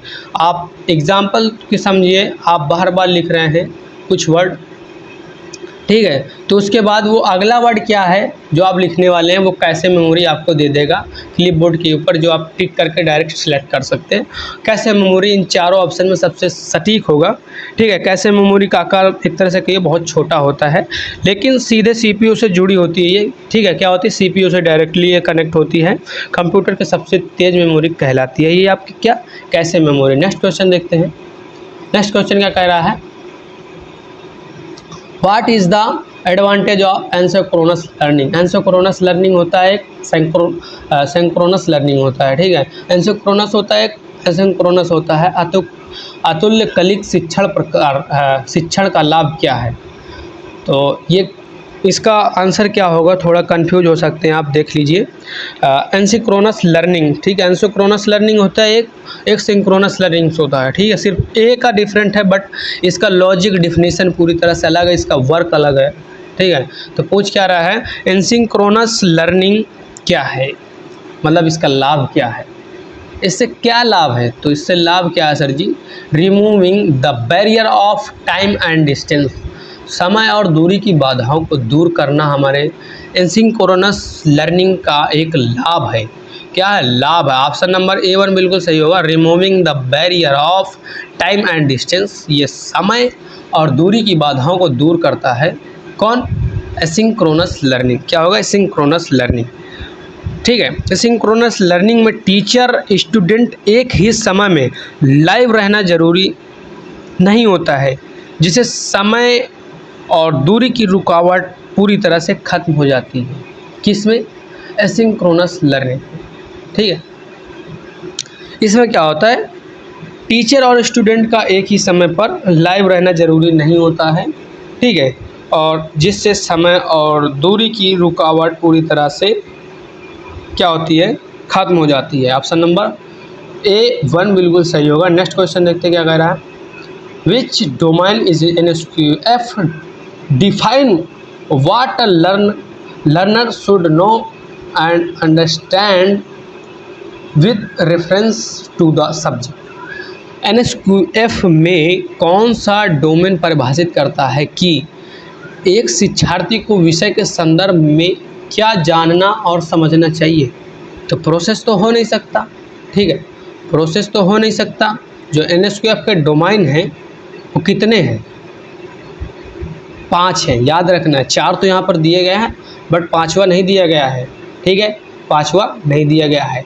तो 5 डोमाइन होते हैं NSQF का, आपको याद रखना है। सर जी क्या क्या होता है बता दीजिए। आपका होता है सबसे पहला प्रोसेस होता है, और professional knowledge, professional skill, core skill, then 5th number पे क्या आता है, रिस्पॉन्सिबिलिटी। क्या होता है? रिस्पॉन्सिबिलिटी। 5 डोमाइन होते हैं आपके किसमें? NSQF में। याद रखना है, process, professional knowledge, professional skill, core skill, responsibility, ठीक है। बट यहाँ पर पूछ क्या रहा है, क्या जानना चाहिए, क्या समझना चाहिए एक शिक्षार्थी को विषय के संदर्भ में? तो यहाँ पर इसका आंसर क्या होगा, इसका आंसर होगा आपका भाई विषय, सब्जेक्ट। थोड़ा सा समझिए सब्जेक्ट के बारे में। यहाँ पर स्किल नहीं बोल रहा, आप सब्जेक्ट बोल रहा, सब्जेक्ट, ठीक है, सब्जेक्ट पूछ रहा है। तो सब्जेक्ट के बारे में क्या जानना चाहिए और क्या समझना चाहिए, तो ये तो उसी में होगा ना, प्रोफेशनल नॉलेज। किस में होगा? प्रोफेशनल नॉलेज होगा। प्रोफेशनल स्किल नहीं हो सकता, क्योंकि पूछ क्या रहा है, विषय के संदर्भ में। विषय के संदर्भ में पूछ रहा है, तो विषय के संदर्भ में क्या होगा? व्यावसायिक ज्ञान होगा। ऑप्शन नंबर आपका सही क्या होगा? A2 बिल्कुल सही होगा। प्रोफेशनल नॉलेज एक तरह से कहीं व्यावसायिक ज्ञान वह डोमेन है जो यह तय करता है कि छात्र को अपने ट्रेड या विषय के बारे में कितना थ्योरेटिकल जानकारी और समझ होनी चाहिए। ये क्या डिसाइड करता है? आपका प्रोफेशनल नॉलेज। नेक्स्ट क्वेश्चन देखते हैं। नेक्स्ट क्वेश्चन क्या कर रहा है, what the level second focus in the 3 levels of test. जो लेवल आपके 3 डिसाइड हुए हैं टेस्ट में, उसमें दूसरा लेवल आपका किस पर ध्यान केंद्रित करता है? तो जो दूसरा लेवल है वो किस पर ध्यान केंद्रित करता है आपको पता होना चाहिए, ठीक है। दूसरा मतलब पहला नहीं, दूसरा। 3 है, ठीक है, पहला, दूसरा, तीसरा। इसमें से दूसरा पूछ रहा है कि इसका मुख्य मतलब एक तरह से किस पर ध्यान देता है, ठीक है। तो टेस्ट कॉम्प्लेक्सिटी यानी परीक्षण जटिलता के 3 स्तरों में लेवल दूसरा सेकंड किस पर ध्यान केंद्रित करता है? तो सेकंड जो होगा आपका वो किस पर ध्यान करेगा? वो करेगा प्रिंसिपल्स एंड ट्रांसफ़र नॉलेज। क्या होगा? प्रिंसिपल्स एंड ट्रांसफ़र नॉलेज, ठीक है। ऑप्शन नंबर A2 आपका यहाँ पर बिल्कुल सही होगा। क्या होगा? ऑप्शन नंबर A2 बिल्कुल सही होगा। जो हमारा लेवल 2 होता है किसमें, टेक्स्ट कॉम्प्लेक्सिटी में। तो क्या होगा, प्रिंसिपल एंड ट्रांसफ़र नॉलेज होगा, सिद्धांत और ज्ञान का हस्तांतरण। ऑप्शन नंबर A2 बिल्कुल सही होगा यहाँ पर, सिद्धांत और ज्ञान का हस्तांतरण। आपका ऑप्शन नंबर A2 बिल्कुल सही होगा। टेस्ट की जटिलता कॉम्प्लेक्सिटी में लेवल 2 का मुख्य फोकस यह देखना है कि छात्र जो आपका स्टूडेंट है, ठीक है, ट्रेनी है, कि सीखे गए सिद्धांतों को दूसरी जगह कैसे लागू या ट्रांसफ़र कर सकता है। ठीक है, ऑप्शन नंबर A2 बिल्कुल सही होगा। आई होप कि आप सब समझ पा रहे होंगे। कोई भी डाउट होता है कमेंट बॉक्स पर आप पूछ सकते हैं, ठीक है, मैं उसका आंसर आपको ज़रूर रिप्लाई दूंगा, ठीक है, उसका डाउट ज़रूर क्लियर करूँगा। नेक्स्ट क्वेश्चन क्या कह रहा है, what QP stand for. QP का फुल फॉर्म पूछ रहा है आपसे, QP का फुल फॉर्म पूछ रहा है। मैंने फिर आपसे बोल रहा हूँ कि जहाँ पर आपसे फुल फॉर्म पूछ रहा है तो वहाँ पर आपको मीनिंग का याद रखना है। क्वालिटी पैक ऐसा होता नहीं है, आपको याद रखना। QP का फुल फॉर्म आपका क्वालिटी पैक नहीं हो सकता, ठीक है, क्वालिटी पैक तो नहीं हो सकता QP का फुल फॉर्म। तो QP का फुल फॉर्म क्वालिटी पैक नहीं हो सकता, ना पैकेट हो सकता है, तो क्वालिफिकेशन प्रोवाइडर भी नहीं हो सकता। इन दोनों पे तो मैंने बताया, आपको याद है, आप अच्छे से कर देंगे। इस क्वेश्चन में कुछ आपको ऐसा लगता नहीं है मुझे कि आपको कुछ भटका पाएगा, तो यहाँ पर क्वालिफिकेशन पैक होगा। क्या होगा, क्वालिफिकेशन पैक होगा। ऑप्शन नंबर A4 बिल्कुल सही होगा, क्वालिफिकेशन पैक। स्किल डेवलपमेंट में QP का मतलब यही होता है कि क्वालिफिकेशन पैक, जो किसी एक जॉब रोल के लिए ज़रूरी सभी योग्यताओं और मानकों का समूह होता है। क्या, क्वालिफिकेशन पैक। उसी में डिसाइड होता है कि आप इस जॉब के लिए क्या क्या क्वालिफिकेशन आपकी चाहिए, ठीक है। एक जॉब रोल के लिए ज़रूरी सभी योग्यताओं और मानकों का समूह जो होता है वो आप क्या होता है, क्वालिफिकेशन पैक होता है। नेक्स्ट क्वेश्चन देखते क्या कह रहा है, what is adult learning. Adult learning क्या है। एडल्ट लर्निंग मैं बता दूं, जो एक पेडागोजी होती है, एक एडल्ट लर्निंग होती है, ठीक है। तो एडल्ट लर्निंग क्या है, वयस्क शिक्षा क्या है। तो वयस्क शिक्षा ऑप्शन देखिए, या पूछ रहा है प्रॉब्लम सेंटर्ड, ऑप्शन देखिए और यहाँ पर अपना कमेंट पर आंसर डालिए। इससे आपको पता चलेगा कि आपको कितने आंसर सही पता थे, कितने गलत, ठीक है। तो पूछ रहा अडल्ट लर्निंग क्या है। तो अडल्ट लर्निंग क्या होता है, प्रॉब्लम सेंटर्ड होता है, no doubt. Option number A1 बिल्कुल सही होगा, प्रॉब्लम सेंटर्ड होता है आपका एडल्ट लर्निंग। एडल्ट लर्निंग मतलब वयस्क लोग तब बेहतर सीखते हैं जब शिक्षा व्यावसायिक समस्याओं को हल कर रही हो, उसका प्रॉब्लम कोई सेंटर्ड होना चाहिए, ठीक है, कि ये इस चीज़ को हल कर रही है। प्रॉब्लम सेंटर्ड होता है, ये मतलब प्रॉब्लम सेंटर्ड पर आधारित होता है, ना कि आपका किताबी ज्ञान पर होता है, जो कि आप दिखाया गया नीचे। कंटेंट ओरिएंटेड और टीचर सेंटर्ड और टॉपिक सेंटर्ड ऐसा नहीं होता। वो क्या होता है, प्रॉब्लम सेंटर्ड होता है, जो हमारा एडल्ट लर्निंग होता है वो प्रॉब्लम सेंटर्ड होता है, समस्या केंद्रित होता है। नेक्स्ट क्वेश्चन क्या कह रहा है, what is a pedagogy. Pedagogy क्या होता है, बच्चों को सिखाने के लिए होता है। ऑप्शन नंबर A1 क्या कह रहा है, children leading. Option number A1 ही सही होगा आपका, चिल्ड्रन लीडिंग होगा आपके यहाँ पर। पेडागोजी शब्द ग्रीक भाषा से आया, आपसे भाषा भी पूछ सकता है, पेडागोजी किस भाषा से का शब्द है। तो ग्रीक भाषा से आया है, जिसका मूल अर्थ है बच्चों को गाइड करना, उनका नेतृत्व करना, मतलब चिल्ड्रन लीडिंग होता है, और जो बच्चों को पढ़ाने की कला को दर्शाता है। ऑप्शन नंबर A1 बिल्कुल सही होगा, पेडागोजी। पेडागोजी क्या होगा, बच्चों का नेतृत्व, ए चिल्ड्रन लीडिंग। ऑप्शन नंबर यहाँ पर A1 बिल्कुल सही होगा, चिल्ड्रन लीडिंग आपका। एडल्ट लर्निंग मेथड, ये भाई एडल्ट लर्निंग मेथड है ही नहीं, बच्चों के लिए है, ठीक है, वयस्कों के लिए नहीं है। और बाकी तो दो ऑप्शन नीचे के दिए हैं, study of behaviour, study of teaching, ये तो हो नहीं सकते। ऑप्शन नंबर इन दोनों में ही आते हैं। जहाँ पर आपका पेडागोजी है वहाँ पर बच्चों के इससे रिलेट कर रहा है, जहाँ पर आपका एंड्रोगोजी है, जो इससे पहले क्वेश्चन आया था, इसके ऊपर आया था, अभी तो आपने देखा होगा, उस पर होगा वयस्क, मतलब एडल्ट लर्निंग होता है मेथड, जो हम वयस्कों को मतलब एक तरह से एडल्ट लर्निंग में यूज करते हैं। नेक्स्ट क्वेश्चन देखते हैं। नेक्स्ट क्वेश्चन यहाँ पर क्या कह रहा है, what is the principle of andragogy. Andragogy, andragogy आ गई, एक एंड्रागोजी है, क्या है, पेडागोजी है। एंड्रागोजी है, एक पेडागोजी है, ठीक है। एंड्रोक्रोलॉजी का सिद्धांत क्या है, क्या होता है? एंड्रोक्रोलॉजी का सिद्धांत आपका यहाँ पर क्या होगा? ऑप्शन क्या कर रहा है? लर्निंग इज एक्वायरिंग नॉलेज, सीखना ज्ञान प्राप्त करना। एंड्रोक्रोलॉजी का नहीं होता यहाँ पर सीखना ज्ञान प्राप्त करना, सिर्फ ये नहीं होता, ना ही लर्निंग इज एक्वायरिंग स्किल, केवल एक्वायरिंग स्किल ये भी नहीं होगा। क्या होगा? लर्निंग एंड इज एक्सपेरिमेंटल, भाई प्रयोगात्मक होना चाहिए, जो सीख रहे हैं उसका कोई प्रयोग होना चाहिए, प्रयोगात्मक है, ठीक है। एंड्रोक्रोलॉजी का सिद्धांत क्या होता है कि जो सीखना है वो एक्सपेरिमेंटल होना चाहिए, ठीक है। ऑप्शन नंबर A3 बिल्कुल सही है, लर्निंग इज एक्सपेरिमेंटल, ठीक है। एंड्रोक्रोलॉजी वयस्कों को पढ़ाने, मतलब वयस्कों को पढ़ाने का एक क्या है, तरीका है, प्रोसेस है, जिसका मुख्य सिद्धांत यह है कि वयस्कों को अपने अनुभव और प्रैक्टिकल प्रयोगों को एक्सपेरिमेंटल लर्निंग के माध्यम से सबसे ज़्यादा सीखते हैं, ठीक है। ऑप्शन नंबर A3 बिल्कुल सही होगा आपका यहाँ पर, नो डाउट, ये क्लियर कर लेना। लर्निंग इज एक्सपेरिमेंटल एंड्रोक्रोलॉजी का क्या होता है? सिद्धांत है। क्या सिद्धांत है? सीखना प्रयोगात्मक होना चाहिए। नेक्स्ट क्वेश्चन देखते हैं। नेक्स्ट क्वेश्चन क्या कह रहा है? What is the importance of continuous professional development. यहाँ पर CPD, CP और D ये तीनों क्या हैं आपके फुल फॉर्म बनेंगे। इन तीनों से CPD से आपका क्या बनेगा? फुल फॉर्म बन सकता है आपका यहाँ पर, ठीक है।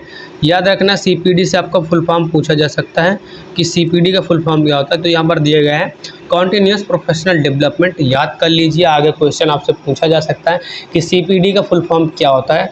तो कॉन्टिन्यूस प्रोफेशनल डेवलपमेंट सतत व्यावसायिक विकास का क्या महत्व, भाई इसका क्या महत्व है? तो भैया सीधा सा महत्व है enhance the knowledge and skill. क्या होगा? Enhance the knowledge and skill. Option number A1 ही आपका यहाँ पर सही होगा, enhance the knowledge and skill. समय के साथ अपने कार्य क्षेत्र में बने रहने के लिए लगातार नई चीज़ें सीखना और अपने ज्ञान व कौशल को बढ़ाना क्या होगा? इन्हेंस नॉलेज एंड स्किल आपका क्या है? CPD है। मतलब CPD मतलब कॉन्टिन्यूस प्रोफेशनल डेवलपमेंट। क्वेश्चन से ही पता चल जा रहा होगा, ठीक है। ऑप्शन नंबर A1 बिल्कुल सही होगा यहाँ पर, ठीक है। क्या होगा? A1 बिल्कुल सही होगा। ज्ञान और कौशल में वृद्धि और शिक्षार्थी को प्रेरित करने के लिए कुछ नहीं होता, ना ही स्वास्थ्य में सुधार के लिए आपका CPD होता है। होता क्या है? ज्ञान और कौशल में वृद्धि करने के लिए आपका क्या होता है? CPD होता है। CPD का फुल फॉर्म याद रखना, जो कि यहाँ पर लिखा गया है continuous professional development. Next question देखते हैं। नेक्स्ट क्वेश्चन क्या कह रहा? How to expand the professional knowledge and training. व्यावसायिक ज्ञान और प्रशिक्षण का विस्तार कैसे? भाई ये तो उल्टा मतलब घुमा के क्वेश्चन पूछ लिए, इसके पहले था। इसका आंसर आपको मुझे लग रहा है कि नहीं भी पता होगा तो आप बता देंगे। व्यावसायिक ज्ञान और प्रशिक्षण का विस्तार कैसे करें? अभी हमने इसका आंसर देखा था, मतलब यही आंसर था, क्वेश्चन ही हमारे पिछले क्वेश्चन का आंसर था। तो भैया इसके लिए आपको क्या करना पड़ेगा? Attending training programs. क्या करना पड़ेगा? Attending training programs. Option number A2 बिल्कुल सही होगा। Attending training programs, option number A2 बिल्कुल सही होगा।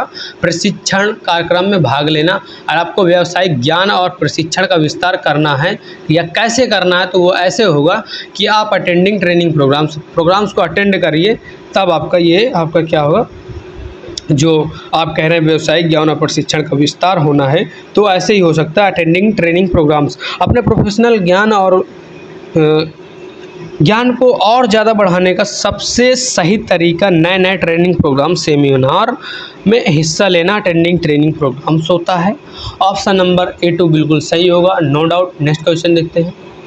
नेक्स्ट क्वेश्चन क्या कह रहा है?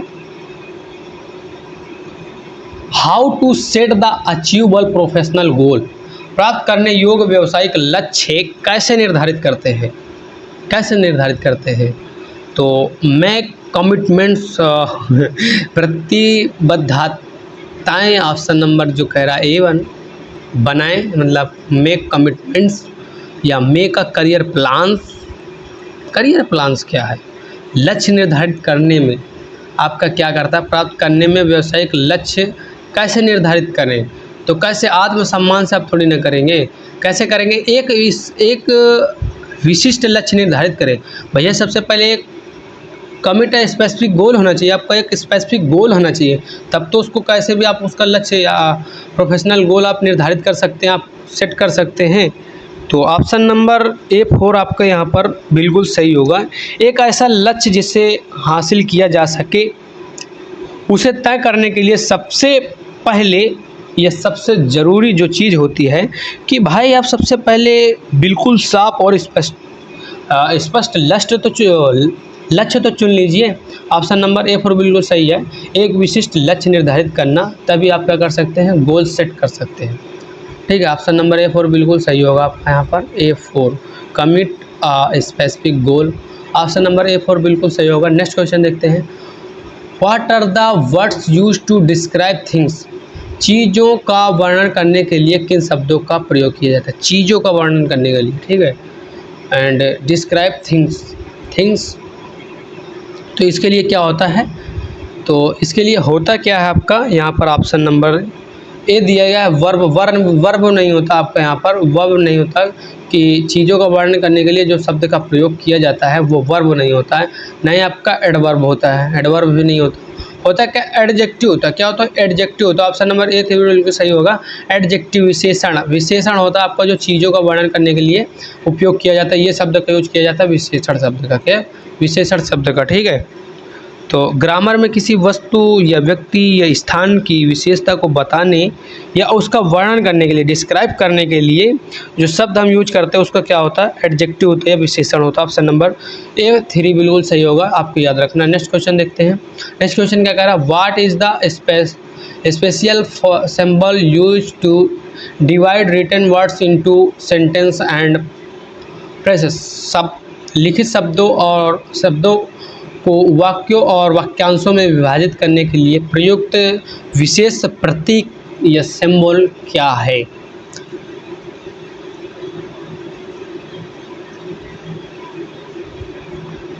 तो क्या होगा? फिर से पढ़ लीजिए, क्वेश्चन समझ में नहीं आता फिर से पढ़िए। Written words into sentence and phrases, ठीक है। तो उसके लिए सिंबल पूछ रहा, कौन सा सिंबल होगा? तो आपको वहाँ पर सिंबल जो होगा वो होगा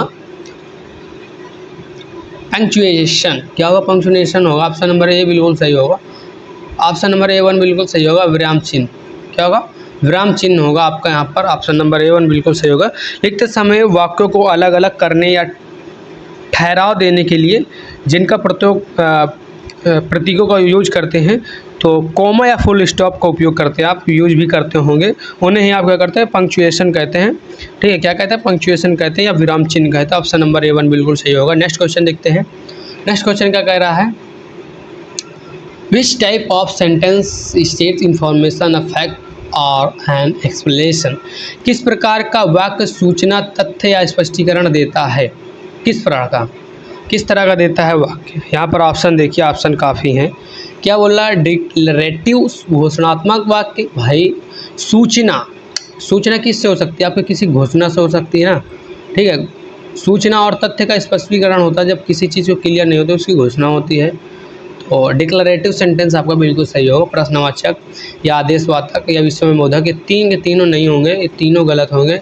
पूछ क्या रहा है? सूचना, तथ्य और स्पष्टीकरण देता है, तो वो कौन देता है? घोषणात्मक वाक्य होता है, डिक्लेरेटिव सेंटेंस होता है। ऑप्शन नंबर A1 बिल्कुल सही होगा। क्या होगा? डिक्लेरेटिव सेंटेंस होगा, नो डाउट, को याद रखना है यहाँ पर। ऑप्शन नंबर A1 ही बिल्कुल सही होगा इस क्वेश्चन का, ठीक है। क्या होगा? A1 बिल्कुल सही होगा आपका यहाँ पर, डिक्लेरेटिव सेंटेंस आपका बिल्कुल सही होगा, ठीक है।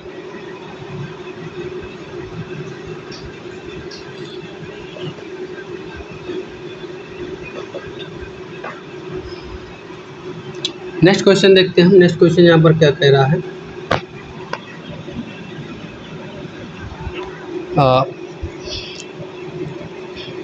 ये क्वेश्चन आ सकते हैं जो आपको पहचान करना होता है। Which type of sentence ends with a question marks? किस प्रकार का वाक्य प्रश्नवाचक चिन्ह से समाप्त होता है? इसका क्वेश्चन का आंसर आपको बहुत ही इजी होगा। तो भाई प्रश्नवाचक वाक्य होगा ना जब प्रश्नवाचक चिन्ह से समाप्त हो रहा, तो नो डाउट इंट्रोगेटिव सेंटेंस होगा जो क्वेश्चन मार्क से एंड होता है। कैसा होता है, इंटरोगेटिव क्वेश्चन सेंटेंस होता है। ऑप्शन नंबर ए टू बिल्कुल सही होगा, प्रश्नवाचक शब्द। क्या होगा, प्रश्नवाचक शब्द होगा, बिल्कुल सही होगा आपका। ठीक है, जिन वाक्यों में कोई सवाल पूछा जाता है उन्हें इंटरोगेटिव सेंटेंस कहते हैं, प्रश्नवाचक वाक्य कहते हैं, और इसके अंत में हमेशा क्वेश्चन मार्क लगाया जाता है। ठीक है, ये बहुत अच्छी चीज़ आपको पहचान करने के लिए। ऑप्शन नंबर ए टू बिल्कुल सही होगा। नेक्स्ट क्वेश्चन देखते क्या कह रहा है, what provides the protection of computer system and network from attack. Computer system और नेटवर्क अटैक को हमलों से क्या सुरक्षा प्रदान करता है, तो कौन प्रदान करता है, वो होता है साइबर सिक्योरिटी। साइबर सिक्योरिटी के अंदर तो हमारे सब चीज़ आता है ना। ठीक है, क्या आता है साइबर सिक्योरिटी के अंदर, इंटरनेट या डिजिटल माध्यमों से जो होने वाले किसी भी प्रकार का ऑनलाइन हमलों या हैकिंग से कंप्यूटर को बचाने की पूरी तकनीकी क्या होती है, आपकी साइबर सिक्योरिटी होती है, साइबर सिक्योरिटी कहलाती है। ये साइबर सिक्योरिटी में सब चीज़ होता है। क्या होगा, ऑप्शन नंबर ए वन बिल्कुल सही होगा, cyber security, AI, artificial intelligence, digital signature, malware, तीन के तीनों गलत होंगे आपके। होगा क्या सही, साइबर सिक्योरिटी, नो डाउट, याद रखना। नेक्स्ट क्वेश्चन देखते हैं। नेक्स्ट क्वेश्चन क्या कह रहा है, what provides a security system that monitors and controls incoming and outgoing network traffic based on pre-determined security rules. वह सुरक्षा प्रणाली क्या है जो पूर्व निर्धारित सुरक्षा नियमों के आधार पर आने वाले जाने वाले नेटवर्क ट्रैफिक की निगरानी और नियंत्रण करता है। तो AI तो किसी भी तरह से नहीं हो सकता, AI नहीं हो सकता, ठीक है, ना ही डिजिटल सिग्नेचर हो सकता, बट वहाँ पर क्या होता है, फायरवॉल होता है जो इसका काम करता है, जो आपका आने वाला जाने वाला नेटवर्क ट्रैफिक है उस पर निगरानी नियंत्रण करना हमारा किसका काम होता है, फायरवॉल का होता है। Next option number A three बिल्कुल सही होगा, फायर। ठीक है, इंटरनेट या डिजिटल माध्यमों से होने वाले किसी भी प्रकार का आपका जो कि ये आने वाला या जाने वाला, ठीक है, या कहीं एक डिजिटल, एक क्या होता है फायरवॉल, एक डिजिटल सुरक्षा दीवार होता है, एक तरह से दीवार होता है जो इस चीज़ को फिल्टर करता है, जो आपका आने वाला नेटवर्क ट्रैफिक है, जाने वाला, ठीक है, उस चीज़ को फिल्टर करता है। जो एडवांटेज है, मतलब जो सिस्टम के लिए सही है उसको एंट्री देता है, जो नहीं सही है उसको क्या करता है, हटाता है। ठीक है, एक तरह से छन्ना मार देता, छन्ना मतलब कहने का मतलब यही होता है कि वो एक दीवार होती है, दीवार के तरीके काम करता है, जो उस दीवार को वही पार कर सकता है जो नेटवर्क के लिए सूटेबल है। ठीक है, ये वैलिड है, इनवैलिड डाटा नहीं हो सकता, वो पार नहीं कर सकता। ठीक है, तो क्या होता है, वहाँ पर फायरवॉल होता है जो आने जाने वाले नेटवर्क ट्रैफिक को चेक करता है ताकि कोई वायरस या हैकर सिस्टम में ना आ सके। मेन काम इसका यही होता है, हैकर और वायरस को हटाना सिस्टम से। ठीक है, उस चीज़ को रोकता है कौन, फायरवॉल। ठीक है, कौन, फायरवॉल। नेक्स्ट क्वेश्चन देखते हैं। नेक्स्ट क्वेश्चन क्या कह रहा है, which cryptography technique is use to verify the authenticity, integrity and origin of electronics document. Electronic दस्तावेज में प्रामाणिकता, अखंडता, उत्पत्ति को सत्यापित करने के लिए किस क्रिप्टोग्राफी तकनीकी का उपयोग किया जाता है, तो की लॉगर्स नहीं होता। की लॉगर्स होता क्या है, और जो कीबोर्ड पर आप जो भी टाइप होता है उसका रिकॉर्ड रखने के लिए की लॉगर्स होता है, इसके लिए नहीं होता। फायरवॉल, इसके पहले आप समझ चुके हैं कि फायरवॉल क्या होता है, आने जाने वाले ट्रैफिक पर ये क्या करता है, एक तरह से काम करता है, जो कि क्या करता है, वायरस या अटैक को रोकता है फायरवॉल। साइबर सिक्योरिटी आपका डिजिटल डाटा को सिक्योर रखने के लिए एक तरह से ये होता है। ठीक है, इसके अंदर हम इससे क्या करते हैं, हम साइबर सिक्योरिटी का मीन्स क्या होता है, डिजिटल इन्फॉर्मेशन को या डाटा को क्या करना, सिक्योर करना, डिजिटल सिक्योरिटी साइबर सिक्योरिटी होता है।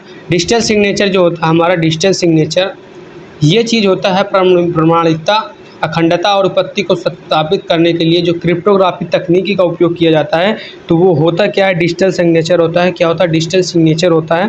ठीक है, एक ऐसी कोडिंग तकनीक है जिसमें यह पक्का किया जाता है कि ऑनलाइन भेजा गया डॉक्यूमेंट असली है और रास्ते में उसे या उसके साथ कोई छेड़छाड़ नहीं है, उसका क्या है, डिजिटल सिग्नेचर होगा। ऑप्शन नंबर A4 बिल्कुल सही होगा आपका। क्या होगा, A4 बिल्कुल सही होगा, डिजिटल सिग्नेचर। नेक्स्ट क्वेश्चन देखते हैं, और इस क्लास का लास्ट क्वेश्चन है, जो कि मैंने कहा था कि हम 50 क्वेश्चन इसमें डिस्कस करेंगे। ठीक है, what is a data analytics. ये यूनिट 16 का है question. What is a data analytics? Data analytics क्या है? डाटा एनालिटिक्स क्या है? तो अगर आप CSA ट्रेड से बिलोंग करते हैं, कंप्यूटर ट्रेड से बिलोंग करते हैं, तो आपका इसका आंसर बताना कोई बहुत बड़ी बात नहीं है, बिल्कुल ईजी है। बट आप अनदर ट्रेड से हैं भाई, होंगे भी, क्योंकि POT सब में क्या होती है, सेम होती है, ये बात तो सबको पता है। तो डेटा एनालिटिक्स क्या है तो थोड़ा समझिए। बहुत बड़े डाटा, मतलब बहुत बड़ा डाटा या एक तरह से जटिल डाटा, ठीक है, इंफॉर्मेशन समझिए, को समझकर उसके काम की जानकारी, जो आपकी काम की जानकारी है, और निष्कर्ष निकालने की प्रक्रिया को डेटा एनालिटिक्स कहते हैं। जो आपका बहुत बड़ा डाटा है, उसमें जो आपकी काम की जानकारी है, उसको निकालना, फाइंड आउट करना, उसको देखना, निकालना ही आपका क्या है, डाटा एनालिटिक्स है। Analysing large set of data, क्या होगा, analysing large set of data. Option number A2 बिल्कुल सही होगा। बड़े डेटा सेट का विश्लेषण करना आपका क्या है, एनालिटिक्स, डाटा एनालिटिक्स। क्या है, डाटा एनालिटिक्स है, ठीक है। क्वेश्चन नंबर 50 भी आपका यहाँ पर कंप्लीट होता है। याद रखना है, आपका कोई भी डाउट होता है इन 50 क्वेश्चन में, आप बिल्कुल कमेंट बॉक्स पर पूछ सकते हैं, मैं उसका आंसर रिप्लाई ज़रूर करूँगा। और आपको रही बात कि आपको बताना है कि आपने इन 50 क्वेश्चन में कितने सही किए हैं, ये कमेंट बॉक्स पे लास्ट में टाइप करके जाना है कि 50 में से कितने क्वेश्चन आपने सही किए हैं सर जी, और कितने आपके गलत हुए हैं, ठीक है, वो आपको बता के जाना है। और जो गलत हुए हैं उनको फिर से देख लेना, या तो आप किसी भी तरीके से उन चीज़ को क्लियर कर लेना, मुझसे पूछ लेना, या तो आप नेट का यूज करते हैं, किसी भी AI टूल का यूज करके आप उसको अच्छे से समझ लेना, ताकि वो आगे गलत ना हो, ठीक है। तो यहाँ पर मैंने पूरे 50 क्वेश्चन आपके यहाँ पर कंप्लीट कर दिए हैं। कोई डाउट होता है तो वो चीज़ बताना आप, और फीडबैक ज़रूर देना, सर जी क्वेश्चन कैसे थे, क्लास कैसे थे, जिससे आगे के इम्प्रूव हो सके क्लास मेरी, और आपके लिए ये बेनिफिट्स है। जब आप फीडबैक देंगे, आप अगर वो जेन्युइन होगा, बिल्कुल मैं अप्लाई करूँगा, ठीक है। तो यहाँ पर 50 क्वेश्चन पूरे हमने कंप्लीट कर लिए हैं। तो यहाँ पर 50 में से कितने आपके क्वेश्चन सही हुए हैं, वो चीज़ आपको बताना है, और क्लास का फीडबैक दे के जाना। और एक चीज़ बता दूं मैं कि आपको जो भी दोस्त है, अगर उनको नहीं पता तो आप वीडियो शेयर कर सकते हैं, उनको बता सकते हैं, उनको चैनल के साथ जोड़ सकते हैं, ठीक है। और आप भी पहली बार आए हैं तो चैनल के साथ जुड़िए, ये बहुत इंपॉर्टेंट है आपके लिए। अगर आप CITS कोर्स करना है, ITI कोर्स कर रहे हैं या करने वाले हैं, तो इस पर सारा इम्पोर्टेंट चीज़ उसका मैं सिलेबस इस पर प्रोवाइड करूँगा आगे। अभी तक जितना भी किया हूँ वो भी बहुत काफ़ी आपके लिए, अगर आपका एग्ज़ाम नियर है, पास में है, तो ठीक है। मिलेंगे नेक्स्ट वीडियो में। फीडबैक ज़रूर दे के जाना है वीडियो का। आपको वीडियो अच्छी लगी हो तो लाइक करना, पहली बार चैनल पर आएँ तो जुड़ लेना। आपको इस चैनल पर हमेशा आपके करियर ग्रोथ से रिलेटेड कंटेंट मिलते रहेंगे, ठीक है। तो मिलेंगे नेक्स्ट वीडियो में। ख्याल रखें अपना, अच्छे से पढ़ाई करें।